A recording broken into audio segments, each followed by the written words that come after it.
Shalom Bapak Ibu Saudara yang terkasih di dalam nama Tuhan Yesus Kristus. Sekali lagi kurang semangat, shalom. Puji nama Tuhan.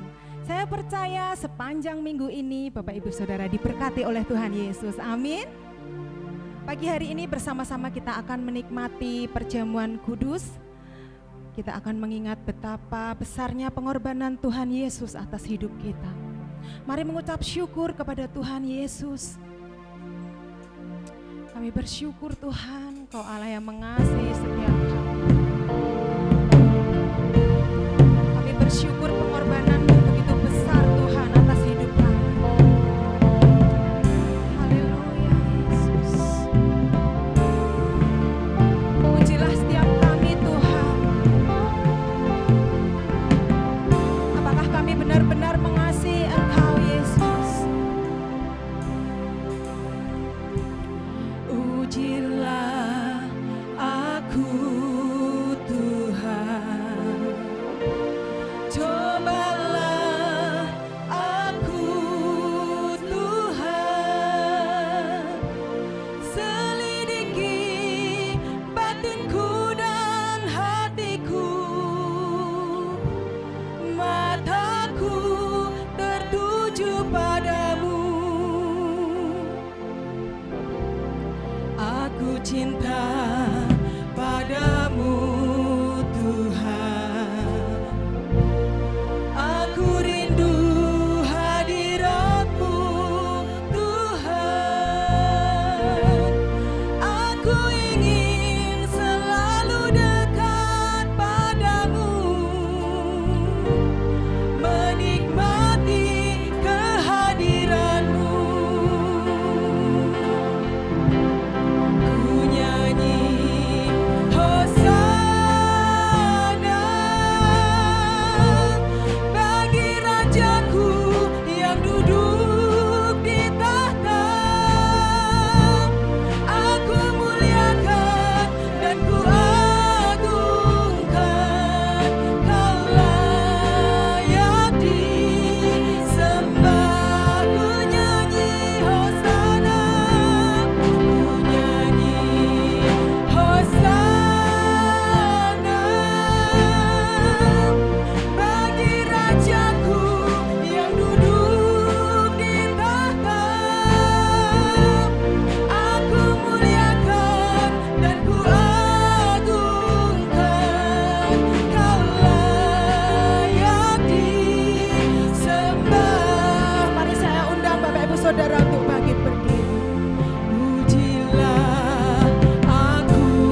di dalam setiap kehidupan kami Tuhan. Kami percaya Tuhan, pengorbanan-Mu tidak akan pernah sia-sia. Terima kasih Tuhan Yesus, terima kasih. Kami percaya ketika kami mengangkat tangan berserah kepadamu, Engkau akan turun tangan Tuhan, menjamah setiap kami, memulihkan setiap kami, menyembuhkan setiap kami Tuhan. Karena kami percaya Engkau Allah kami yang hidup, Engkau Allah kami yang dahsyat, Engkau Allah kami yang luar biasa. Terima kasih Tuhan Yesus, terima kasih. Kami siap diberkati Tuhan lebih lagi pagi hari ini. Yang siap memuji Tuhan bersama-sama katakan amin. Shalom Bapak Ibu Saudara. Apa kabarnya? Luar biasa. Allah kita dahsyat, amin. Allah kita luar biasa, amin. Bersama-sama sorakkan haleluya. Mari kita sorakkan haleluya, memuji kebesaran Tuhan Yesus. Kau sumber kekuatan kami Tuhan.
Saudara.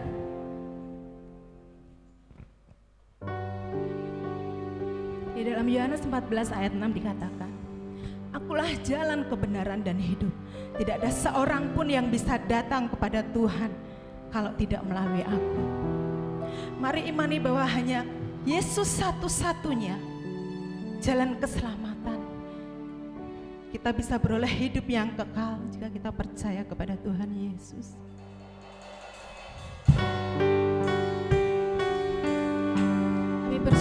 setiap pengorbananmu Tuhan. Engkau Allah yang baik, Engkau Allah yang begitu baik Tuhan.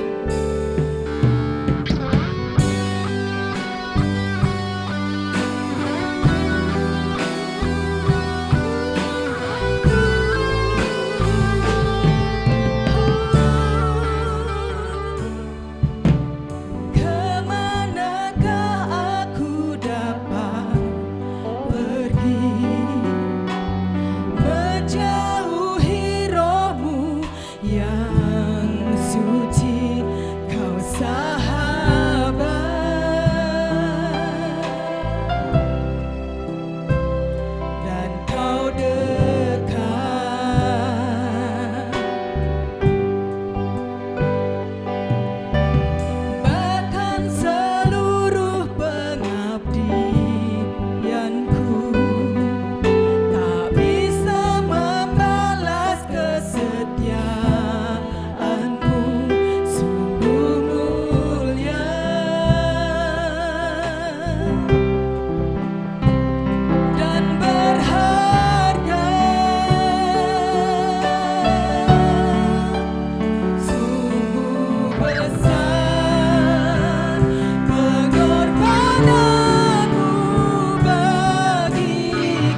Mari kita teduhkan hati kita, biar kita mengingat kembali apa yang Yesus kerjakan di kayu salib buat saudara dan saya, buat seluruh umat manusia.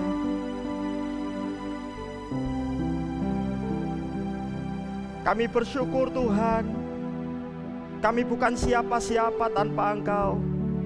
Kami bukan apa-apa, tapi karena kasih-Mu yang besar itu mengangkat kami, membawa kami menjadi milik kepunyaan-Mu.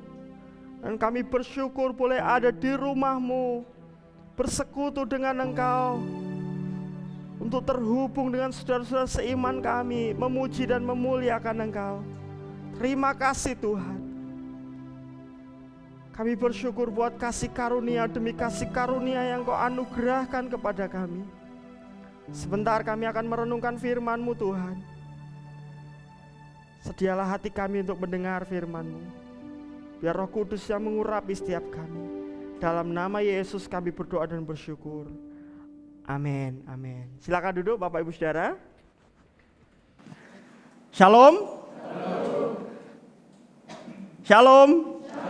Saya percaya anugerah Tuhan berlimpah buat setiap kita. Amin. Bapak Ibu yang ada di rumah, Tuhan Yesus memberkati Anda, dan saya percaya di rumah pun Anda juga mengalami kemurahan Tuhan. Kita bersama-sama yang ada di rumah Tuhan juga boleh mengalami kemurahan Tuhan. Hari ini adalah ibadah istimewa karena kita menyelenggarakan perjamuan kudus. Bapak Ibu Saudara, kita tahu bersama perjamuan kudus adalah perintah yang Yesus sendiri berikan kepada kita orang-orang percaya. Karena ada makna yang begitu dalam supaya setiap kita orang-orang percaya memahami pentingnya persekutuan dengan Kristus. Tema firman Tuhan pagi hari ini adalah persekutuan dengan Kristus. Mari sama-sama kita membuka Alkitab kita dalam 1 Korintus 10 ayat 16. 1 Korintus 10 ayat 16, saya akan bacakan untuk kita. Bukankah cawan pengucapan syukur yang atasnya kita ucapkan syukur adalah persekutuan dengan darah Kristus? Bukankah roti yang kita pecah-pecahkan adalah persekutuan dengan tubuh Kristus? Rasul Paulus oleh ilham Roh Kudus mengingatkan jemaat Korintus bahwa ketika kita mengikuti perjamuan kudus, kita tidak sekedar menyelenggarakan sebuah ritual, makan roti, minum air anggur, bukan sekedar itu.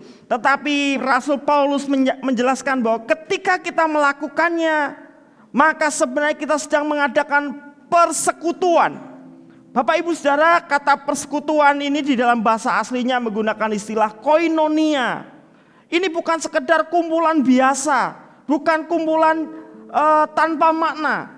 Tapi koinonia ini disebut sebagai perkumpulan eksklusif, khusus. Kenapa? Karena setiap anggotanya mesti memiliki komitmen dan terlibat aktif di dalamnya. Jadi bukan seperti ada kumpul-kumpul kongko di pinggir jalan, bukan. Tetapi semacam member begitu. Harus orang-orang yang tergabung di dalamnya itu punya komitmen. Yang paling kuat sebenarnya kata persekutuan itu menunjuk kepada hubungan suami istri. Saya bisa dekat dengan semua orang karena seharusnya memang demikian, tetapi saya hanya bisa bersekutu dengan istri saya. Kenapa? Karena kami berdua telah mengambil komitmen untuk saling memberi kontribusi. Nah, firman Tuhan berkata kepada kita, ketika kita melakukan perjamuan kudus, kita sedang bersekutu. Wow, Bapak Ibu, ini sesuatu yang besar. Karena ketika kita mengikuti perjamuan kudus, kita diingatkan kembali bahwa Allah yang maha segalanya itu manunggal dengan kita yang bukan siapa-siapa, yang bukan apa-apa. Allah yang maha kudus, Allah yang tak terbatas, Allah yang maha besar. Lalu kemudian memilih untuk bersekutu, manunggal, mengikatkan diri dengan kita. Wow, pertanyaannya adalah bagaimana caranya? Ingat Bapak Ibu Saudara, sekalipun Allah kita adalah Allah yang besar, satu-satunya yang membatasi Allah adalah karakternya sendiri. Allah memang maha kasih, Dia mengasihi semua orang. Allah ingin bersekutu dengan semua orang. Tapi ingat, Allah juga maha benar. Allah juga maha kudus. Allah juga maha tak tercela. Sehingga kemahakudusannya itu membuat Allah tidak bisa terhubung dengan manusia berdosa. Bapak Ibu Saudara, satu-satunya cara adalah Allah menjadi manusia, mengorbankan dirinya, mewakili kita. Putra Allah itu mewakili kita menjadi manusia, menanggung seluruh dosa kita. Sehingga di dalam Yesus, oleh pencurahan darah Yesus, saudara dan saya diterima kembali oleh Allah.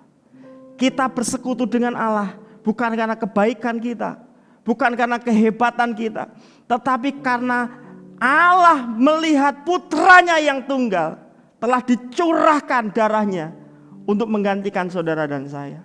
Itu sebabnya kita disebut saudara. Semua sedarah di dalam Yesus. Bapak Ibu Saudara, ini maknanya begitu kuat. Karena Yesus berkata, ketika kita sedarah dengan Yesus, tidak ada suatu kuasa manapun yang sanggup mengambil kita dari kemurahan Tuhan. Itu sebabnya betapa besar makna persekutuan ini. Kita tidak boleh melihat persekutuan kita dengan Tuhan sebagai sesuatu yang asal-asalan, sembarangan.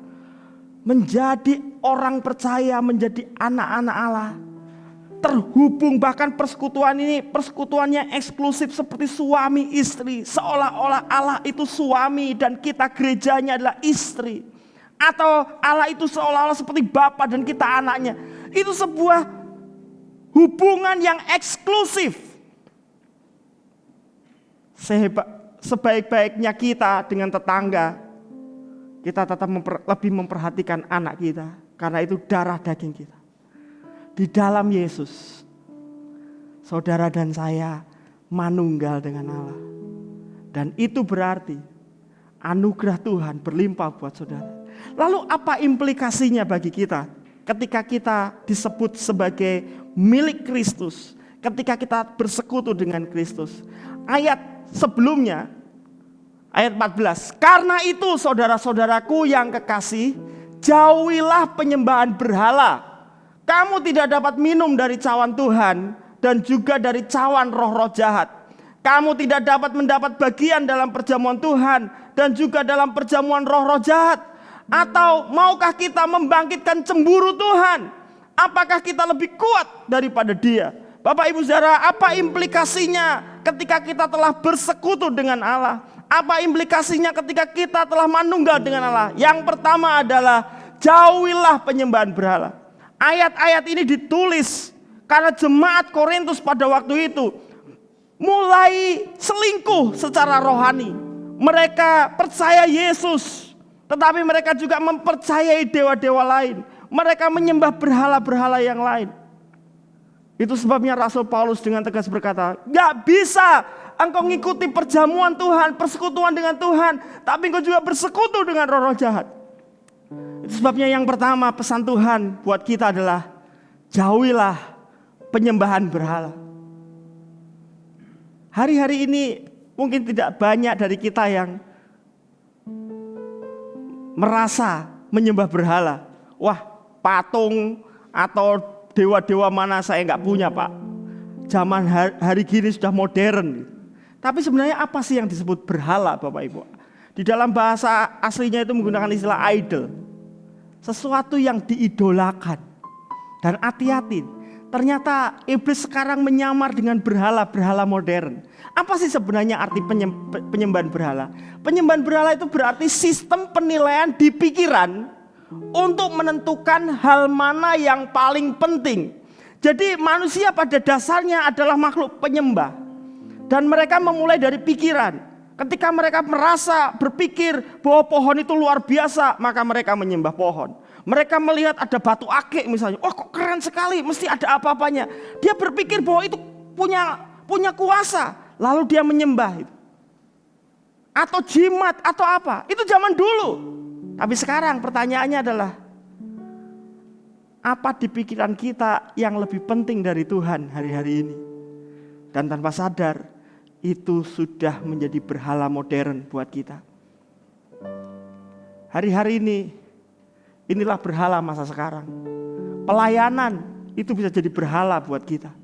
Kita merasa bahwa pelayanan itu lebih penting daripada Tuhan yang seharusnya kita layani. Atau ada beberapa yang mulai terikat dengan game online, hobi, kendaraan, harta, gadget dan sebagainya. Beberapa waktu yang lalu saya mendengar kisah tentang bagaimana menjadi follower. Bagaimana kita menjadi pengikut Yesus, Pak? Bukankah kita juga gak lihat Yesus secara real? Lalu hamba Tuhan itu berkata, bagaimana Anda bisa menjadi follower K-pop sekalipun Anda gak pernah bersentuhan? Bagaimana kita bisa menjadi follower bintang-bintang sepak bola? Caranya bagaimana? Aneh sekali hari-hari ini. Kita tahu cara makannya apa, kesukaannya apa, kalau bangun pagi ngapain. Ya ampun. Hati-hati saudara. Itu mungkin yang remaja. Bagaimana yang orang tua? Jangan-jangan uang sudah jadi segalanya buat kita. Jangan-jangan jabatan sudah jadi segalanya buat kita. Jangan-jangan koran, berita menjadi segalanya buat kita. Atau jangan-jangan cucu kita sudah jadi Tuhan dalam hidup kita. Tapi poin pentingnya adalah jangan sampai semuanya ini menggeser posisi Yesus sebagai Tuhan atas hidup kita. Itu kelihatan manakala semua diambil dari kita. Kalau gadget kita diambil dari tangan kita, kita sakau enggak? Gitu. Kalau hari ini kita enggak buka Instagram, enggak buka Facebook, kita sakau enggak? Kalau hari ini enggak megang duit, kita sakau enggak? Gitu. Kita rasanya piye enggak? Gitu. Kalau hari ini posisi kita diambil, kita piye? Kalau hari ini pelayanan kita digeser, bagaimana? Tapi ini menjadi perenungan yang penting buat kita. Perjamuan kudus mengingatkan untuk kita kembali berkomitmen bahwa Yesus adalah segala-galanya buat kita. Amin Bapak Ibu Saudara. Biar lewat perjamuan kudus kita diingatkan kembali Yesus adalah Tuhan. Bukan klub sepak bola, bukan klub penari, bukan klub K-pop, bukan hobi kita, bukan pekerjaan kita, bukan istri kita, bukan anak kita, bukan suami kita, bukan pekerjaan kita. Tetapi Yesus yang terutama dalam hidup kita. Dan ini menjadi pertanyaan besar. Bapak Ibu, seandainya Yesus secara kasat mata berada di depan saudara dan bertanya, seperti Yesus bertanya kepada Simon, Simon anak Yohanes, apakah engkau mengasihi aku? Lebih dari semuanya itu. Yesus tidak membandingkan kasih Petrus dengan murid-murid yang lain. Yesus sedang membandingkan kasih Petrus kepada Yesus dengan semuanya itu. Menggunakan benda. Jadi Yesus sedang menunjuk tentang perahu, jala, dan ikan Petrus. Apakah engkau mengasihi aku lebih dari pekerjaanmu? Lebih dari apa yang engkau geluti hari-hari ini? Bapak Ibu, Saudara, biar perjamuan kudus mengingatkan kita sudah terikat dengan Yesus. Jangan selingkuh. Jangan membangkitkan cemburu Tuhan. Dulu belum punya anak, nangis-nangis pengen punya anak. Setelah punya anak, anak jadi berhala. Nah kalau Tuhan mulai cemburu, anak kita diambil oleh Tuhan, kita nangis-nangis lagi. Dulu belum punya kerjaan, nangis-nangis pengen punya kerjaan. Setelah punya kerjaan, punya posisi, punya kedudukan yang baik, punya finansial yang baik, kita lupa dengan Tuhan. Dan jangan salahkan ketika kita mulai membangkitkan cemburu Tuhan. Rasul Paulus berkata, apakah kita lebih kuat dari Tuhan sehingga kita membangkitkan cemburu Tuhan? Pastikan tiba waktunya buat setiap kita untuk kembali mengikat komitmen kita. Bahwa aku sudah ikat janji dengan Tuhan. Aku tidak mau menukar dengan yang lain. Amin Bapak Ibu Saudara. Lalu berikutnya, berubah semakin serupa dengan Kristus.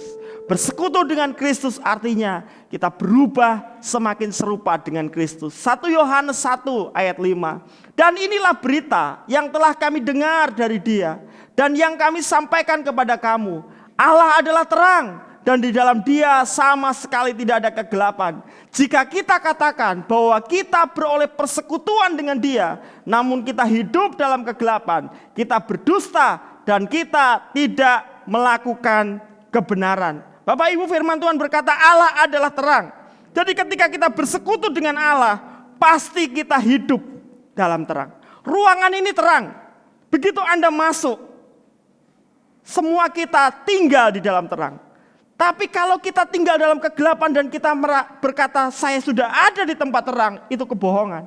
Jadi kalau kita bersekutu dengan Allah yang terang, kita pasti hidup di dalam terang. Poin pentingnya adalah keintiman itu selalu menghasilkan buah. Dan buah keintiman adalah kesamaan karakter. Kalau suami istri hidupnya rukun, pernikahannya baik, 25 tahun menikah, itu pasti mirip. Cara ngomongnya, gaya hidupnya, itu mengubah.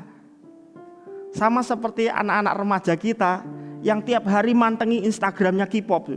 Lama-lama mirip Korea-Koreanan. Karena yang dipantengi itu. Tapi kalau yang dipantengi Yesus, mesti mirip Yesus. Jadi pertanyaannya, anak-anak kita bersekutu dengan Yesus atau bersekutu dengan K-pop? Ini warning keras buat kita orang tua. Kita anggap daripada anakku ribut, apalagi bosen di rumah sendiri, hati-hati. Saya nggak melarang itu, tapi pastikan anak kita nggak kehilangan fokus siapa idola tertingginya. Atau apa yang kita lihat terus-menerus. Kalau kita akan menjadi sama dengan siapa yang kita idolakan. Itu pasti. Kalau saudara tertarik dengan dunia bisnis, maka yang dipantengi itu terus. Kalau saudara tertarik dengan dunia politik, yang dilihat itu terus. Dan lama-lama cara berpikir kita akan sama.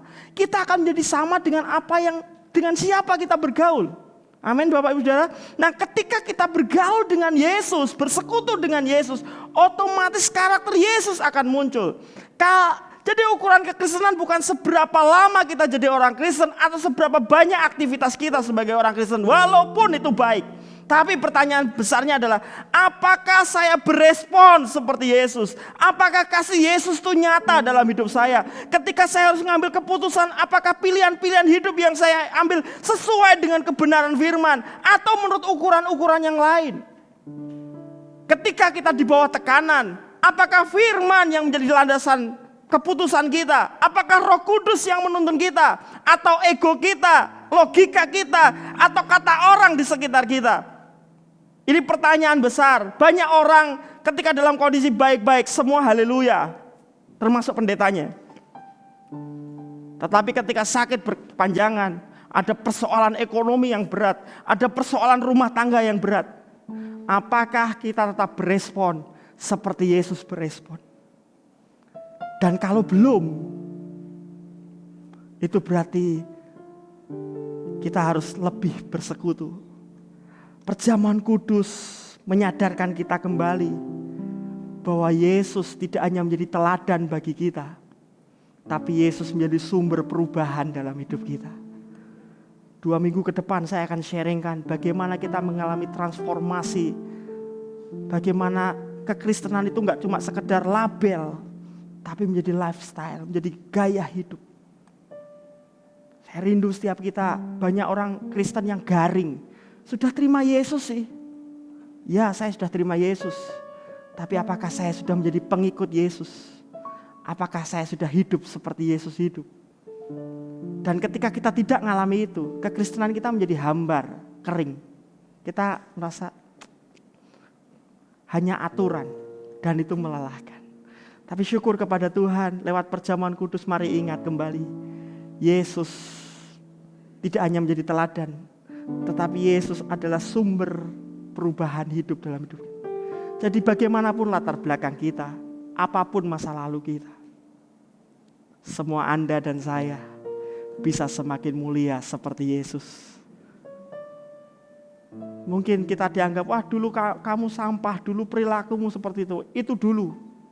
Tapi ketika kita di dalam Yesus dan kita mau bersekutu dengan Yesus, saya percaya Yesus akan mengubah saudara dan mengubah saya menjadi lebih baik. Amin Bapak Ibu Saudara. Lalu yang berikutnya, apa implikasinya ketika kita bersekutu dengan Kristus? Kita mengalami kemuliaan Kristus. Mazmur pasal 91 ayat 14 dan seterusnya. Sungguh hatinya melekat kepadaku, maka aku akan meluputkannya. Aku akan membentenginya sebab ia mengenal namaku. Di situ ada dua istilah. Yang pertama adalah sungguh hatinya melekat kepadaku. Kata melekat ini di dalam bahasa Ibraninya, Perjanjian Lama menggunakan bahasa Ibrani, menggunakan istilah kasak. Kasak itu adalah menjadi satu karena ikat janji. Sungguh hatinya melekat, itu kayak perangko sama amplop, nempel, dan kalau ditarik itu mesti rusak. Itu menggambarkan sebuah hubungan suami istri. Jadi melekatnya itu gak cuma sekedar kenal-kenal biasa gitu. Cuma sekedar say hello, bukan. Tapi melekat. Tidak lagi dua, tetapi satu. Hubungan suami istri. Demikian juga umat Tuhan yang bersekutu dengan Allah. Alkitab mengatakan sungguh hatinya melekat kepadaku. Wow. Kalau kita punya persekutuan, lalu berikutnya, aku akan membentenginya sebab ia mengenal namaku. Bukan sekedar tahu. Kalau tahu itu cari info. Oh Allah itu maha kuasa. Oh Allah itu maha hadir. Oh Allah itu maha dahsyat. Itu saudara dapat info. Tapi mengenal itu ketika Anda sedang dalam masalah, lalu Anda melihat pertolongan Tuhan. Wih, Tuhanku hidup. Itu namanya mengenal. Saudara. Nah kalau kita melekat sama Tuhan, kita punya pengalaman pribadi dengan Tuhan, firman Tuhan berkata apa? Maka aku akan meluputkannya, aku akan membentenginya. Firman Tuhan berjanji kita akan dilindungi dan diluputkan dari bahaya. Amin saudara. Gak cuma itu, ayat 15.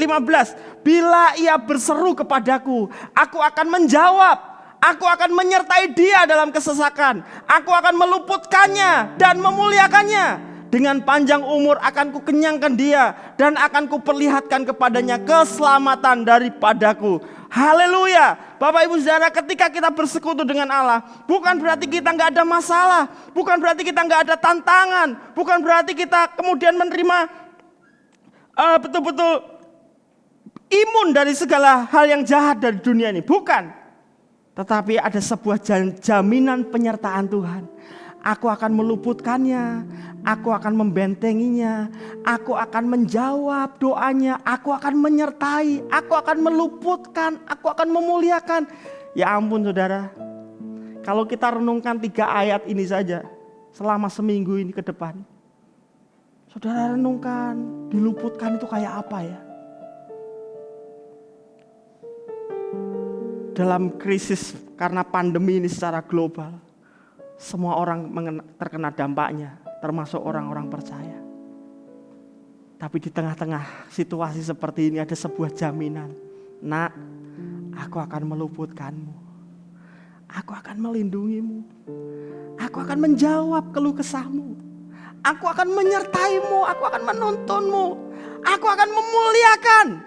Kata memuliakan itu berarti betul. Ada badai yang datang, ada angin besar, tapi itu tidak akan menenggelamkan kita, tetapi justru akan membuat kita terbang lebih tinggi. Betul, ada batu besar yang menimpa kita, tapi itu justru akan jadi batu loncatan buat kita untuk naik lebih tinggi. Karena ada sebuah jaminan, ketika kita bersekutu dengan Allah, ada jaminan. Bahkan ayat 16, akan kukenyangkan dia dengan panjang umur dan ku perlihatkan keselamatan. Banyak orang pengen panjang umur, tapi sakit-sakitan, punya masalah berat, sampai bosan hidup. Tapi firman Tuhan berkata, aku akan mengenyangkan dengan panjang umur dan mengalami keselamatan. Saudara bisa bayangkan, kalau kita mati bukan karena kita sudah bosan, tapi kita mati dalam kejayaan. Suntuk umur kata firman Tuhan. seperti Abraham, seperti Ishak, seperti Yakub. Orang-orang yang diberkati Tuhan. Ketika kita tutup usia dalam kemuliaan. Bukan ninggal masalah, bukan kita matinya karena terlalu banyak masalah. Tapi hari ini, biar firman Tuhan digenapkan atas hidup kita. Ketika kita menyadari bahwa kita bersekutu dengan Kristus, jangan selingkuh. Bertumbuh sekarakter dengan Yesus. Dan kita akan mengalami janji-janji Tuhan digenapkan atas hidup saudara dan saya. Amin Bapak Ibu Saudara. Sebentar kita akan mengikuti perjamuan kudus. Saya hanya mengingatkan saudara, bagaimana kita bisa bersekutu. Bagaimana kita bisa bersekutu.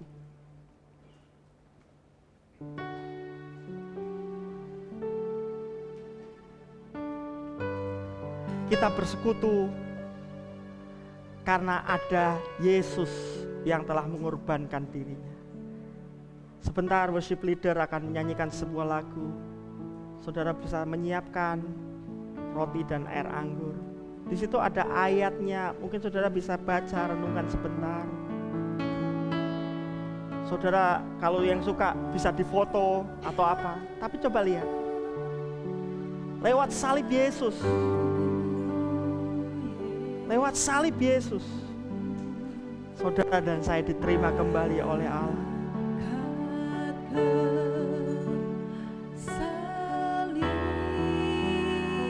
Saudara baca baik-baik, saudara renungkan baik-baik.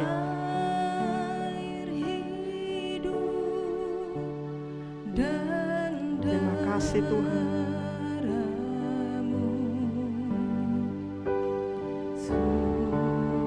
Bila mana saudara sudah membacanya, bolehkah saudara tutup mata sebentar? Tapi biar arahkan hati dan pikiran kita kepada karya Yesus di kayu salib itu.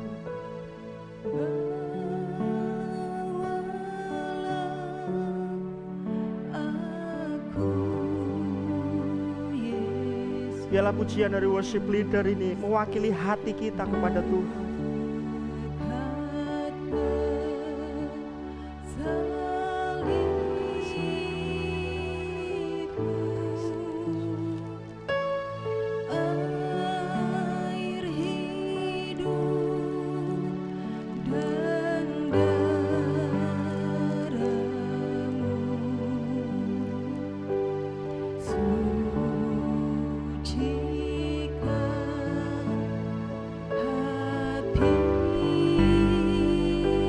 Bolehkah sama-sama kita bangkit berdiri? Salibnya, salibnya.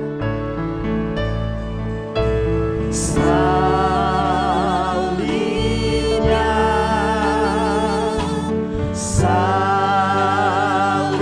salibnya, selamanya mulia.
Kita teduhkan hati.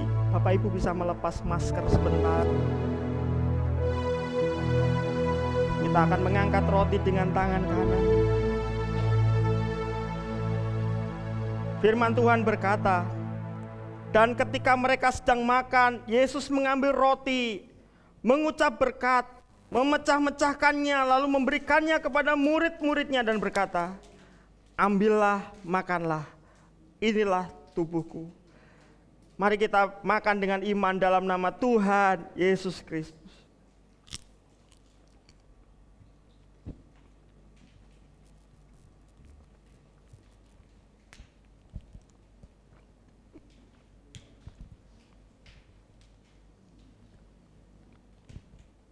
Terima kasih Tuhan. Kami bersekutu dengan tubuh-Mu Tuhan. Tubuh kami bukan milik kami lagi, tapi milik Yesus. Bukan untuk kesenangan ego kami, tapi untuk kemuliaan Tuhan. Dan kami percaya tubuh ini juga dipelihara, diberkati oleh Tuhan. Mari kita mengangkat cawan dengan tangan kanan. Firman Tuhan berkata, sesudah itu Yesus mengambil cawan, mengucap syukur, lalu memberikannya kepada mereka dan berkata, minumlah kamu semua dari cawan ini, sebab inilah darahku, darah perjanjian yang ditumpahkan bagi banyak orang untuk pengampunan dosa. Mari kita minum dengan iman dalam nama Tuhan Yesus.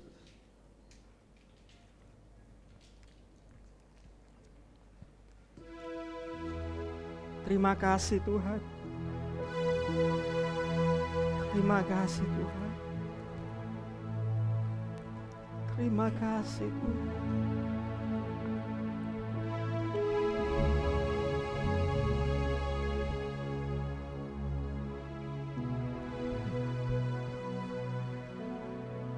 Terima kasih Tuhan.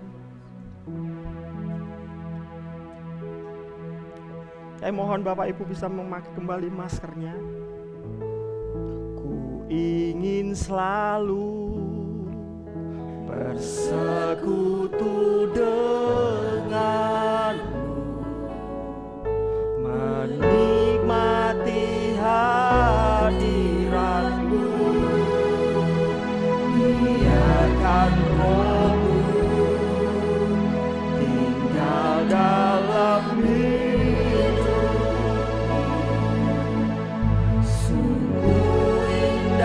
bersama. Ku ingin selalu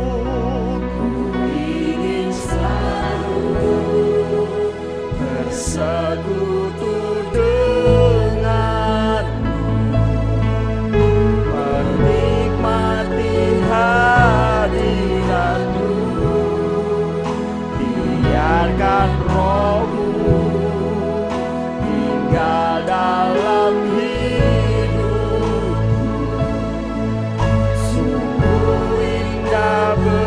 bersamamu selamanya. Kami bersyukur karena kami boleh tinggal di dalam Engkau dan Engkau tinggal di dalam kami. Engkau yang menjadi pemilik hidup kami. Ketika kami percaya dan mempercayakan hidup kami kepadamu Tuhan, kami percaya jaminan kemuliaan Tuhan nyata atas kami. Yang sakit disembuhkan, yang susah dihiburkan, yang sedang bergumul mengalami jalan keluar. Damai sejahtera Tuhan turun atas setiap kami. Terima kasih Tuhan. Kami percaya perjalanan kami ke depan adalah perjalanan yang penuh dengan kemuliaan, kemenangan bersama dengan Tuhan. Hanya ajari kami Tuhan untuk tidak menyimpang ke kanan atau ke kiri, berjalan menurut cara dan kehendak Tuhan. Dan kami percaya kemuliaan Tuhan turun atas kami. Goreskan firman-Mu dalam hati dan hidup kami. Dalam nama Yesus kami berdoa dan bersyukur. Amin. Silakan duduk Bapak Ibu Saudara.